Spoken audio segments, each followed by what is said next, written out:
Lo siguiente que veremos es la tercera serie de la sangre, la serie plaquetaria. Para ello, primero recordaremos cómo se lleva a cabo la coagulación normal, proceso en el que intervienen también otros actores. Recordando entonces de fisiología, la hemostasia corresponde a un proceso que tiene dos objetivos: mantener la permeabilidad del lumen vascular evitando la trombosis y mantener la integridad de las paredes de los vasos evitando la hemorragia. Cuando perdemos el equilibrio aparecen cualquiera de estos dos trastornos. Normalmente separamos la hemostasia en dos niveles: hemostasia primaria, que está representada por el vaso sanguíneo, que se produce vasoconstricción, y además la agregación plaquetaria. Característicamente, esta nominación hace referencia solo a la agregación plaquetaria y la consecuente formación del tapón. Esto es hemostasia primaria.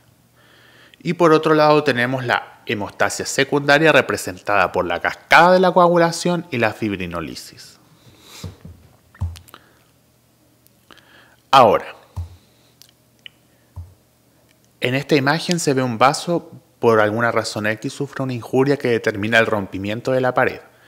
Con este rompimiento se expone el colágeno subendotelial del tejido y es este colágeno el que servirá como anclaje para la agregación plaquetaria.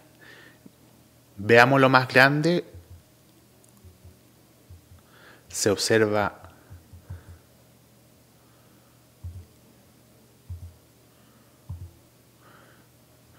entonces acá se observa el colágeno ya mostrado y además una plaqueta que en su superficie tiene distintas glicoproteínas.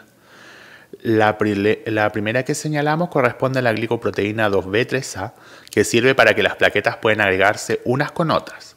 Sin embargo, no pueden interactuar directamente entre ellas, sino que utiliza la proteína plasmática fibrinógeno, la misma que se ocupa en la cascada de la coagulación.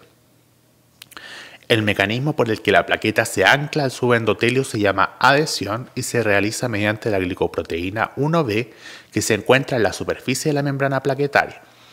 No obstante, al igual que la agregación, acá necesitamos un intermediario entre la proteína y el colágeno llamado factor de von Willebrand, que aquí tenemos entonces en el esquema, aquí la agregación y aquí la adhesión.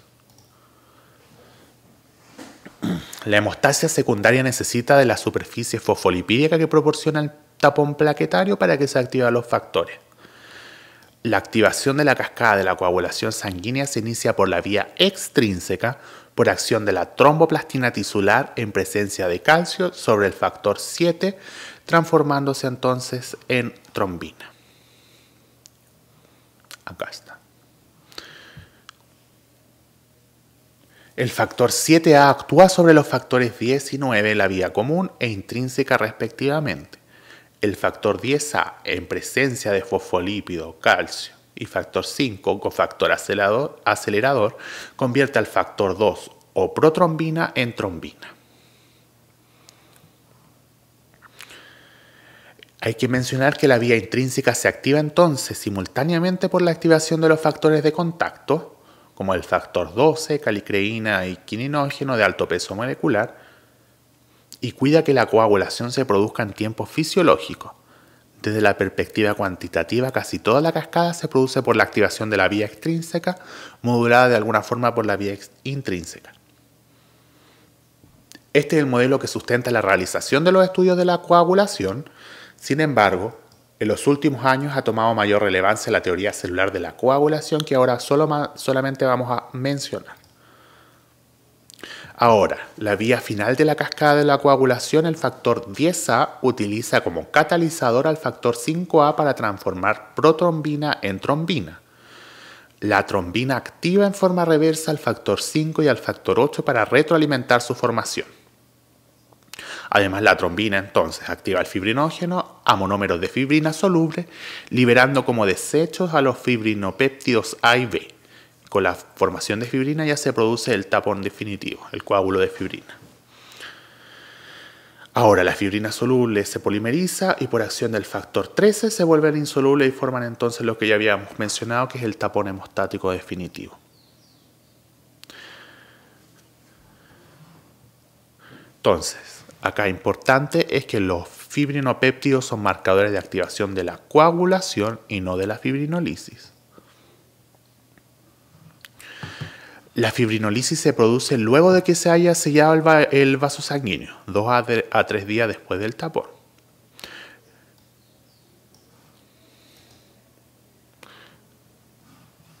Depende de factores contactantes y el factor activador del plasminógeno, dando origen a la plasmina que disolverá la fibrina.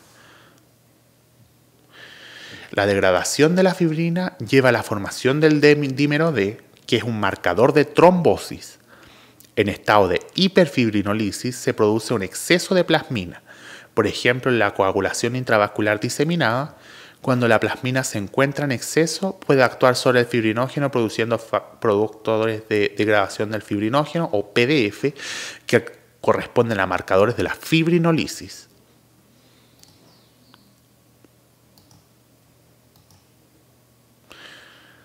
Y aquí tenemos entonces cómo regulamos este sistema a través de los inhibidores del activador del plasminógeno. Muy importante es que en la circulación nunca debe circular la tromboplastina. Los factores de la coagulación activados o la trombina pues generan trombosis. Tampoco debe hacerlo la plasmina pues genera fibrinolisis.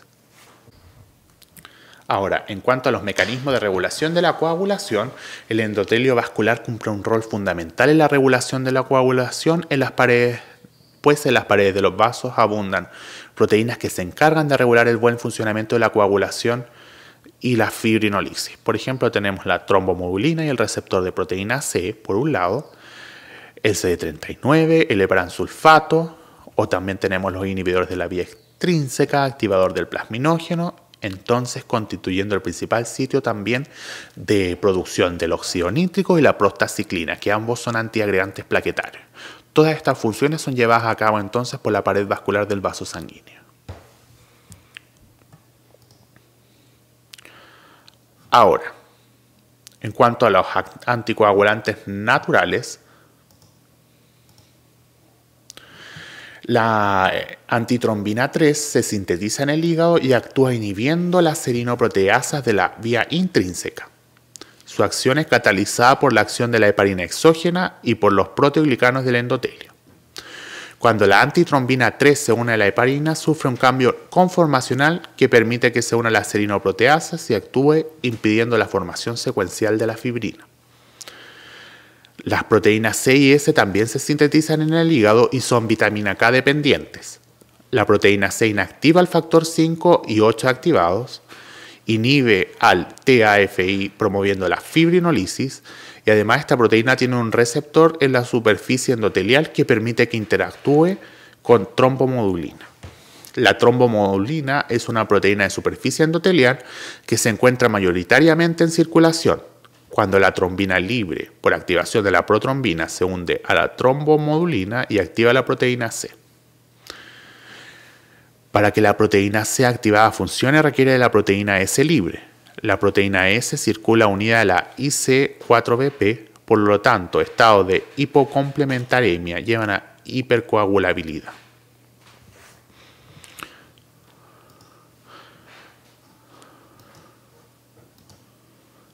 Además, debe destacarse que ambos sistemas anticoagulantes funcionan además como antiinflamatorios.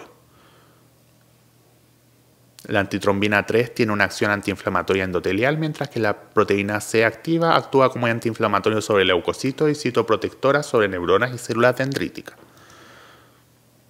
Ahora, hablando un poco del factor de von Willebrand, es una glicoproteína adhesiva que presenta ligandos para el factor 8, la glicoproteína 1B, que se encarga entonces de la función en adhesión plaquetaria y el colágeno, en la función entonces también de adhesión plaquetaria.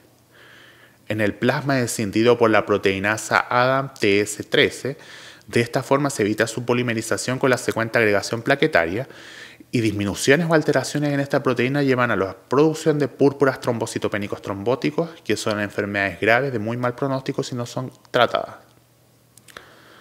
Las funciones del factor de von Willebrand son los siguientes. Es un carrier y estabilizador del factor 8 y actúa como protector de este factor. Si hay déficit de este, habrá déficit del factor 8. Y además participa entonces en la adhesión plaquetaria en su endotelio.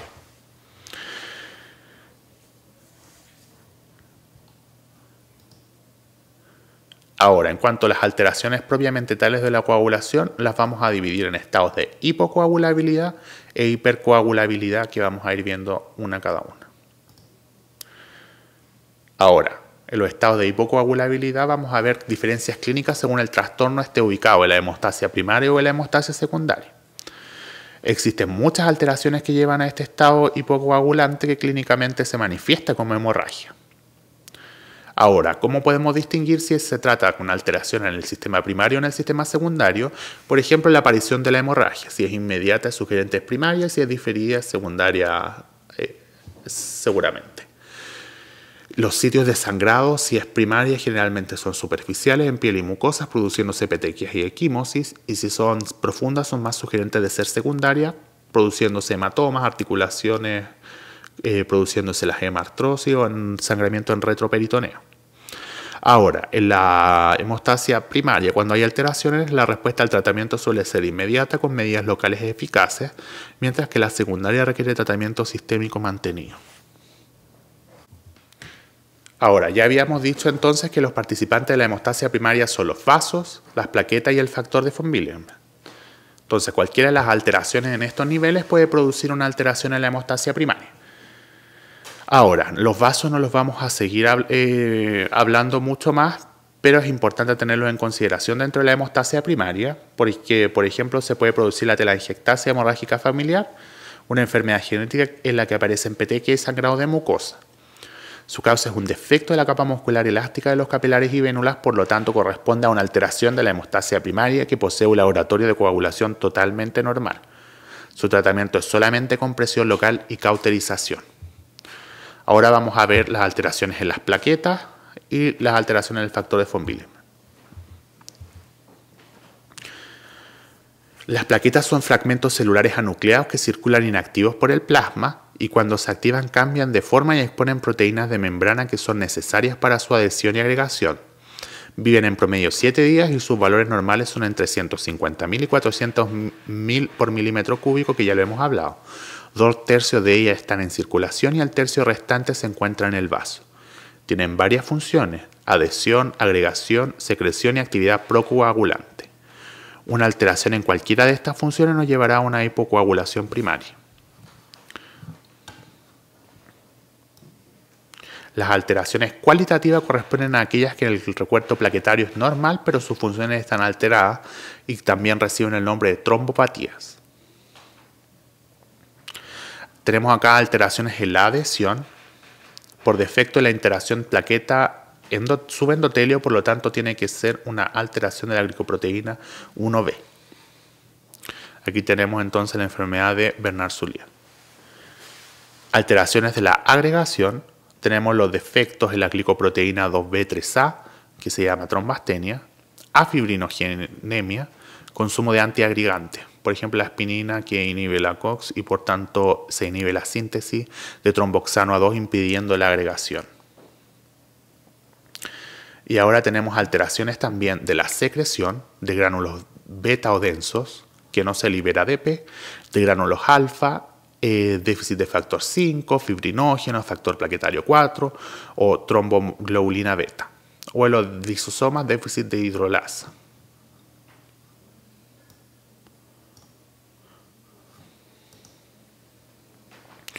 Ahora, por otro lado, ya habíamos visto las alteraciones primarias de las plaquetas y las alteraciones cualitativas, pero también hay alteraciones cuantitativas que son las trombocitopenias, que producen una alteración en la hemostasia primaria. Ahora, ¿cuáles son las causas de trombocitopenia? Tenemos acá las más importantes: disminución de los megacariocitos por la infiltración medular como la mieloptisis, insuficiencia medular o déficit de vitamina B12 folato, que eso ya lo hemos conversado en el repaso anterior. Secuestro esplénico por producción por un tumor, hipertensión portal, pues la esplenomegalia se inventa la relación de plaqueta y se contendrán 2/3 del total, a diferencia del tercio que está normalmente en el vaso. Y también se puede producir un aumento de la destrucción periférica, que puede ser por mecanismos inmunes o por mecanismos no inmunes. En los mecanismos inmunes tenemos anticuerpos antiplaquetas o anticuerpos contra fármacos o inmunocomplejos. Ahora, dentro de las causas inmunes más importantes, sobre todo en el niño, está la trombocitopenia que produce púrpura, que se denomina púrpura trombocitopénico inmune. Y las causas no inmunes tenemos las prótesis vasculares, CID, vasculitis o sepsis. Ahora, ¿cómo examinamos la función de las plaquetas? Tenemos 3 exámenes principales. El recuento plaquetario, para que ahí ya detectamos directamente si hay alguna alteración en cuanto al recuento, el tiempo de sangría IBI y la agregación plaquetaria. Siempre frente a la sospecha de un trastorno de la coagulación, el examen más importante y primero que se debe pedir es el recuento plaquetario. Porque no podemos realizar el tiempo de sangría sin un recuento de plaquetas normal. Se hace haciendo luego el tiempo de sangría se hace haciendo un corte en el antebrazo y se calcula cuánto tarda en formarse el tapón plaquetario y cuánto deja de sangrar. El tiempo de sangría suele indicar 2 cosas cuando está alterado: disfunción plaquetaria por número o alguna de sus funciones o alteración del factor de von Willebrand, cual o cuantitativamente. Y el tercer examen es el de agregación plaquetaria y para ello se ocupan distintos elementos que al poner en contacto con las plaquetas en plasma irán revelando cuál es el defecto que posee la plaqueta. Se mide en espectrofotómetro a trazados superiores, indica que hay más agregación plaquetaria.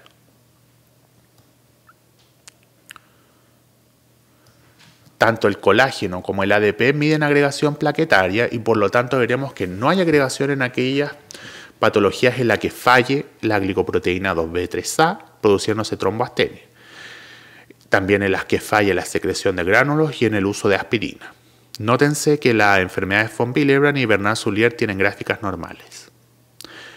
La ristocetina corresponde a una sustancia que mide adhesividad plaquetaria. Para fines prácticos de este examen lo que se hace es que se transforma la capacidad adhesiva de la plaqueta en una agregación para que podamos interpretarla. Como vimos anteriormente, la adhesión depende del factor de von Willebrand y de la integridad de la glicoproteína 1B. Por lo tanto, la enfermedad de von Willebrand y Bernard-Soulier tendrán la agregación plaquetaria normal con colágeno y ADP, pero no la tendrán con ristocetina, pues en estas patologías hay falta de la adhesión plaquetaria. Ahora vamos a ver entonces la enfermedad más común de las enfermedades hemorrágicas, que es la enfermedad de von Willebrand. Corresponde a una enfermedad sumamente compleja y heterogénea que es la más común de las hemorrágicas, como ya he dicho, y tiene una prevalencia de un 1,3% de la población general, lo cual es harto. Pueden ser enfermedades cuantitativas si son de tipo 1 o 3 o enfermedades cualitativas si es de tipo 2. La tipo 1 corresponde a la presentación más frecuente de la enfermedad, representando aproximadamente el 70% del total. Corresponde a una herencia autosómica dominante con penetrancia incompleta, por lo que podemos encontrar niveles variables del factor de un paciente a otro.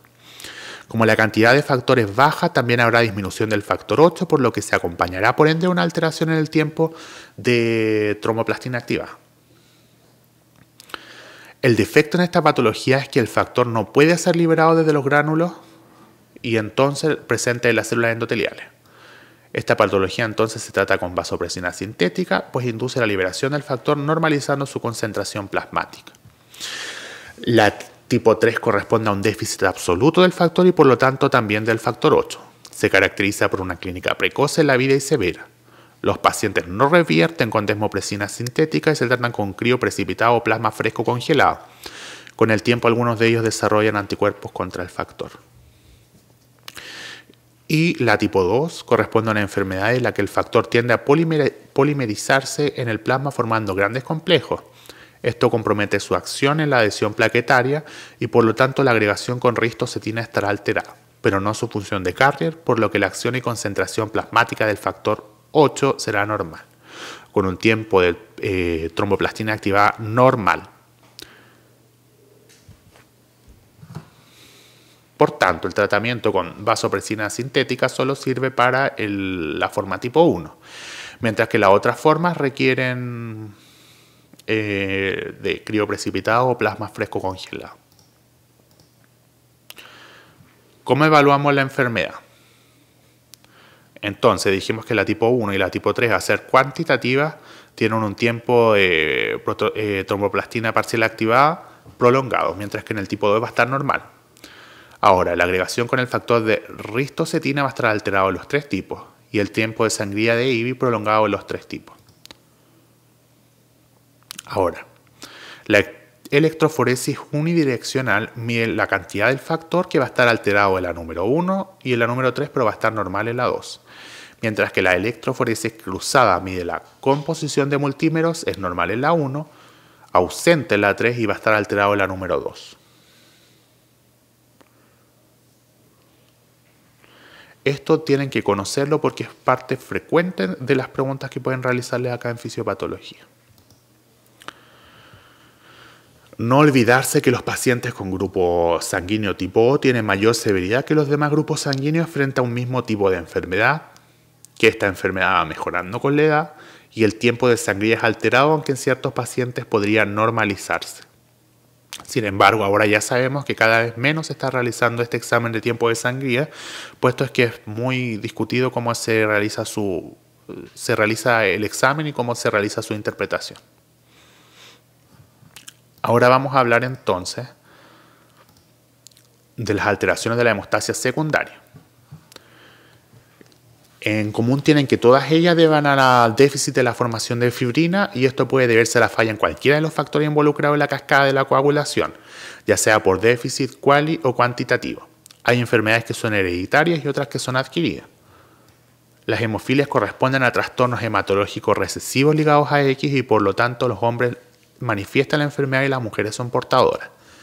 Hay distintos tipos, el déficit de factor 8 es la hemofilia A, el de factor 9 es la B y el del factor 11 la C. Cabe destacar que para que haya una manifestación clínica importante deben haber déficits inferiores al 2% del factor. Por lo tanto, para que haya una sintomatología debe haber prácticamente nada del factor. Estas enfermedades siempre cursan con el TTP aumentado, puesto que involucran factores de la vía intrínseca o la coagulación. El tiempo de sangría y el tiempo de protrombina son normales porque la hemostasia primaria y la vía extrínseca están indemnes. Respecto al tratamiento de la hemofilia tipo A, preferimos los crioprecipitados y liofilizados en el factor 8. Y en la B, los dos que salen nombrados acá de concentrados del factor 9 y plasma fresco congelado. Consideramos que es de vital importancia que conozcan cuáles son los elementos que contiene el crioprecipitado. Es fuente de factor 8, factor de von Willebrand, factor 13, fibrinógeno, fibronectina y alfa-2 macroglobulina, proteínas que que precipitan en frío. Recuerden siempre que sirve para tratar la enfermedad de von Willebrand y la hemofilia A.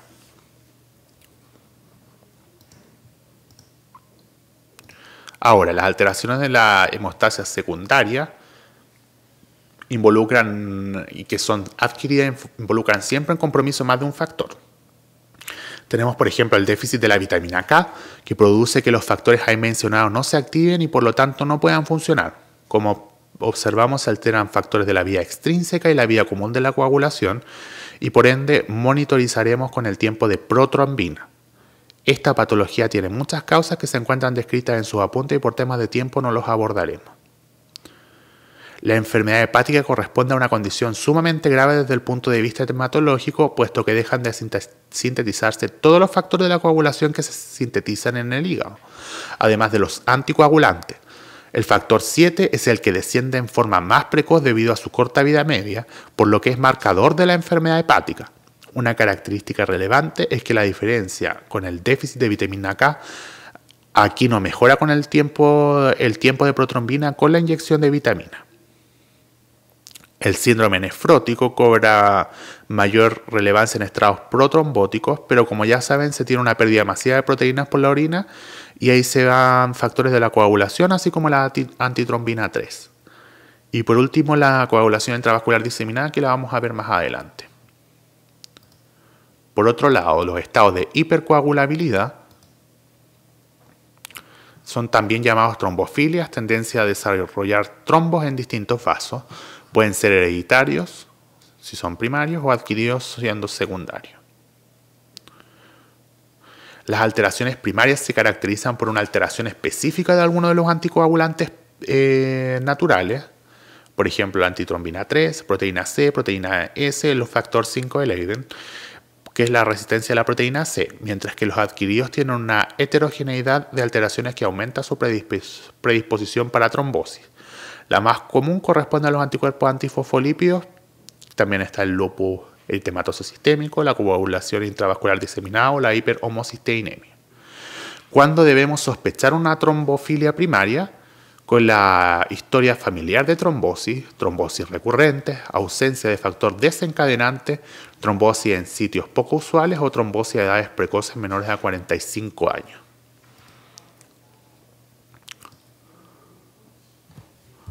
Ahora, en cuanto al déficit adquirido, tenemos del déficit de antitrombina 3, tenemos disminución de la producción por falla hepática, aumento de las pérdidas en el síndrome nefrótico, aumento del consumo, por ejemplo el CID, trombosis extensa, disminución de la producción y consumo en un coma hepático y tratamiento prolongado con heparina estándar.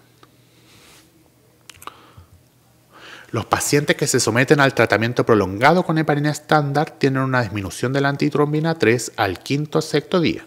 Se presume que es por un aumento del clearance hepático. Por lo tanto, después de los 3 a 4 días del tratamiento se reemplaza con cumarínicos orales que también bloquean los factores del complejo de la protrombina y de esta forma los niveles de antitrombina vuelven a los valores normales protegiendo al paciente. La acción de la heparina se mide con el TTPA, por lo tanto se prolonga durante su acción. Cuando comienza a subir la antitrombina 3 por el uso de heparina estándar, deberíamos ver también una tendencia a la normalización del TTPA. Existen dos tipos de heparina. La primera es de la que recién hablábamos, la heparina estándar, también llamada no fraccionada o de alto peso molecular. Esta se ocupa solamente en hospitalizados debido a que su potencia podría eventualmente desencadenar hemorragia. Actúa inhibiendo a todas las serinoproteidasas de la vía intrínseca y a la trombina. Por otro lado, tenemos la heparina fraccionada o de bajo peso molecular, que se caracteriza por tener potencia más baja con casi nulo riesgo de hemorragia y por lo tanto se puede usar en forma ambulatoria. Actúa inhibiendo al factor 10A. No se monitoriza con TTPA y no produce una disminución en la concentración de la antitrombina a diferencia de la forma estándar. Ahora, en cuanto a alteraciones de la proteína C, pueden ser congénitas o adquiridas. Las congénitas tienen manifestaciones similares al déficit de antitrombina 3 y el 40% de los pacientes tienen trombosis venosa al debut y el 60% debuta cuando se suma otro factor de riesgo de trombosis como embarazo o puerperio. Las causas adquiridas son variadas como la coagulación intravascular diseminada, enfermedad hepática, distrés respiratorio del adulto, síndrome hemolítico urémico o cirugía. En las alteraciones adquiridas es de vital importancia lo que sucede con los anticoagulantes orales, pues actúan bloqueando la vía de la vitamina K para activar los factores de la coagulación, pero también actúa activando la proteína C. Cuando nosotros ocupamos cumarínicos a las 24 horas de la proteína C habría disminuido al 20%, mientras que los factores de la coagulación han disminuido solo a la mitad. Es decir, en el inicio del tratamiento los fármacos inducen un estado procoagulante y luego aparece el efecto anticoagulante. Por eso se prefiere empezar las anticoagulaciones con heparina y luego traslaparlas con anticoagulantes orales. Otra de las alteraciones que se relacionan con la acción de la proteína C corresponde a la resistencia a la proteína C. Ya vimos anteriormente que la proteína C tiene la capacidad de inactivar al factor 5 de la cascada de la coagulación. En esta patología el factor 5 sufre una mutación en el sitio en el que actúa la proteína C, impidiendo su acción y por lo tanto desactivación. Este factor mutado se denomina factor 5 de Leiden. El polimorfismo del gen de la protrombina determina un aumento en la síntesis de protrombina por el hígado.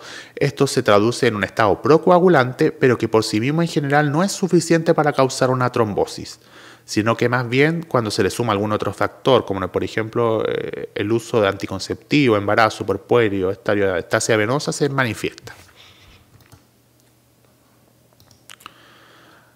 Ahora un poco hablando de la coagulación intravascular diseminada.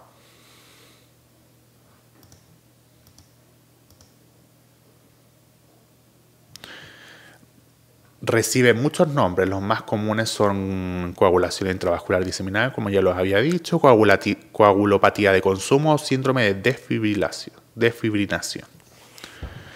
La clave en la génesis de la CID se encuentra en la liberación masiva del factor tisular en forma secundaria a un mecanismo injuriante mantenido, por ejemplo, lo producido en las quemaduras, tóxicos, infección, etc.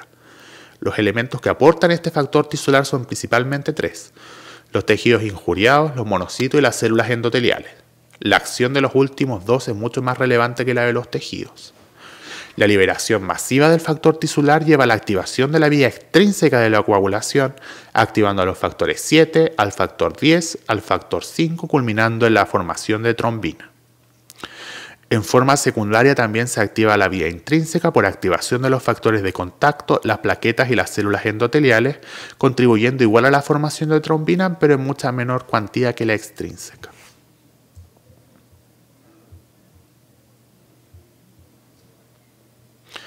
Recordando entonces, la trombina toma el fibrinógeno y lo corta, liberando los fibrinopéptidos A y B, marcadores de coagulación, y formando los monómeros de fibrina soluble.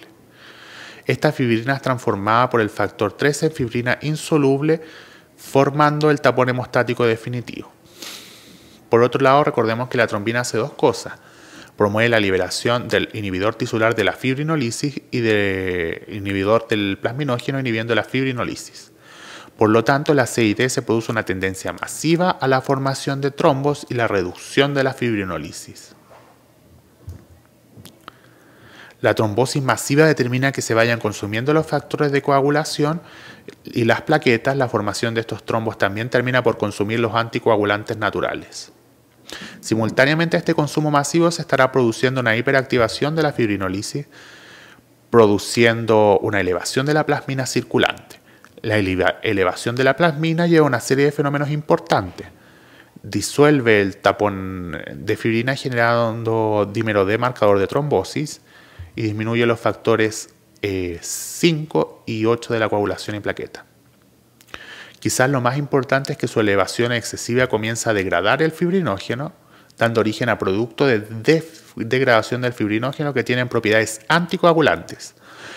Evita la agregación plaquetaria, evita la polimerización de los monómeros de fibrina y además tiene un efecto antitrombina, previniendo la formación de fibrina.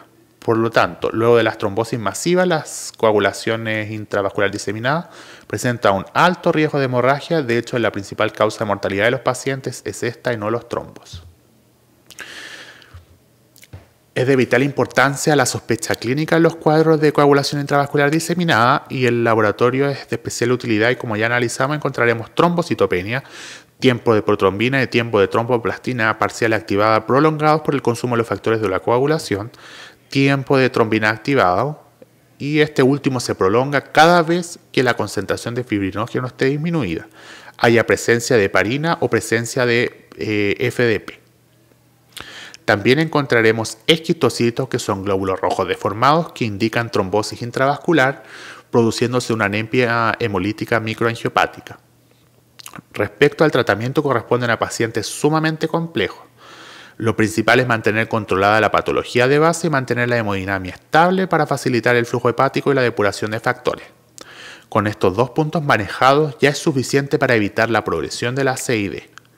Cuando el paciente ya está estabilizado, procederemos a reponerlo con lo consumido. Transfundir factores de la coagulación y usar heparina y anticoagulantes naturales para prevenir el consumo de los factores agregados y evitar nuevas trombosis. Importante es que está absolutamente contraindicado el uso de antifibrinolíticos.